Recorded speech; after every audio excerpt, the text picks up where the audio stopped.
Hello everybody, this is Parasterect speaking, and today we're going to be playing Pokemon Red, so this will be my first Let's Play, per se. So, here you see the Gengar, Nidoran, and shit.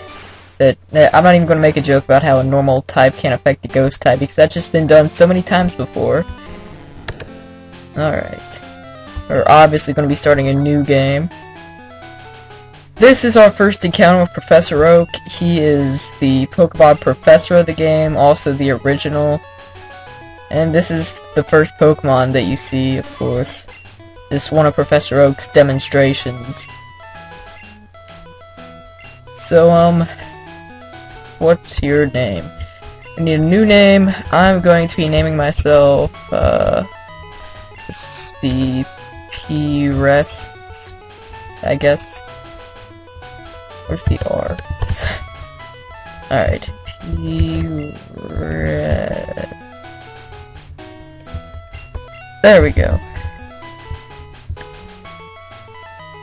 Right, so your name is P-Rest. Okay, yes it is.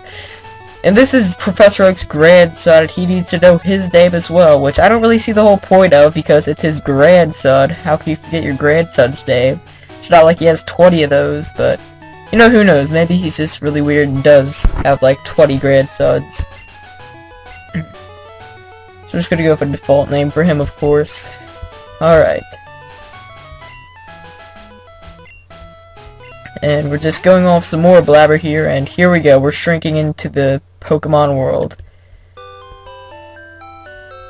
Playing with the SNES, and I'm pretty sure that during the time that Pokemon Red and Green were made in Japan, the Nintendo 64 wasn't out yet, so that's why they have the SNES in the game instead of the Nintendo 64.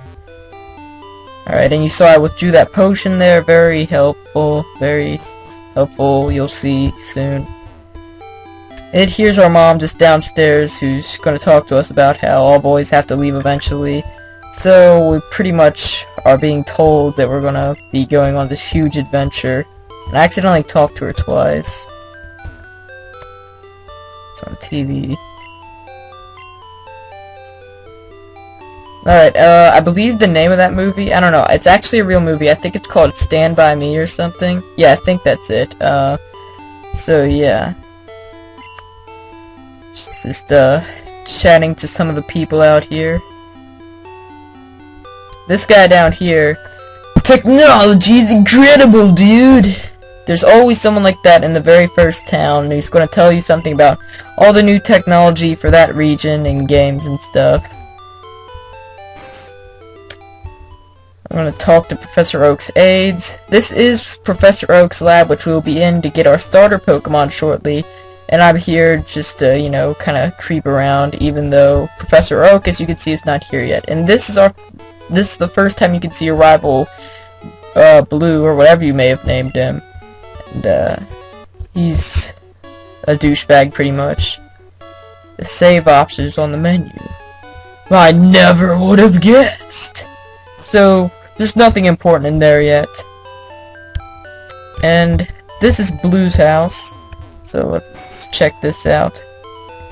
This is his sister. It's just saying Blue's at Grandpa's lab, which we already saw. This is a town map, and the maps were really different than they are now. In first gen, they were just really inconvenient. Alright, and here we go.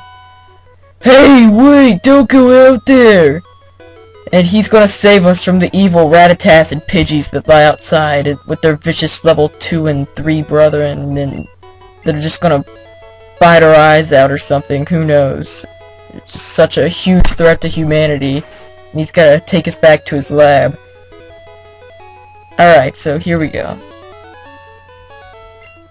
So, you can see, Gary's impatient, but, well, Blue, I should say, because that is what we named him after all. So, there are 3 Pokemon, 3 starters, just like there are in any Pokemon game, any other Pokemon game. Alright. So, he's only got 3 left. Oh, what? Still talking, that's nice. Okay. So basically, he's gonna let me go first, which I don't really get because his own grandson is there.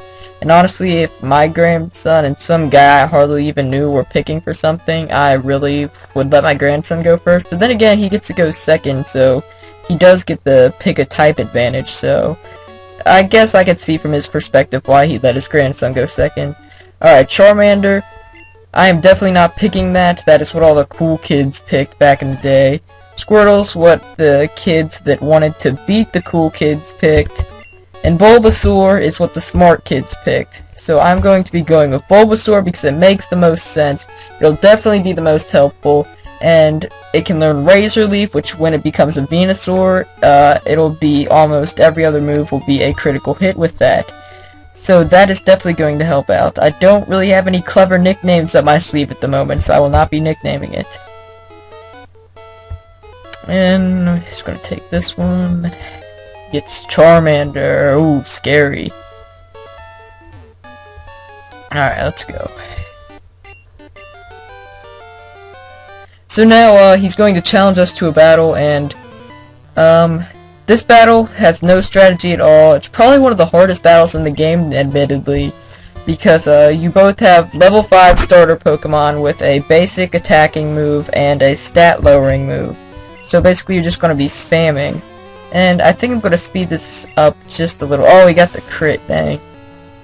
So I think I'm going to speed this up just a little bit. Well, maybe not a little bit. I forgot my emulator really doesn't speed up as fast, as slow as I thought it would. But that is because with emulators, I'm not sure if this is true or not, but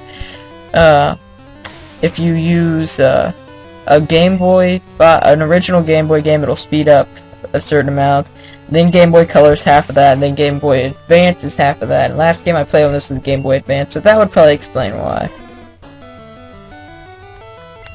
Alright, so we're just spamming tackle some more here. I really hope he doesn't get a crit. Alright. There's our crit, that's nice.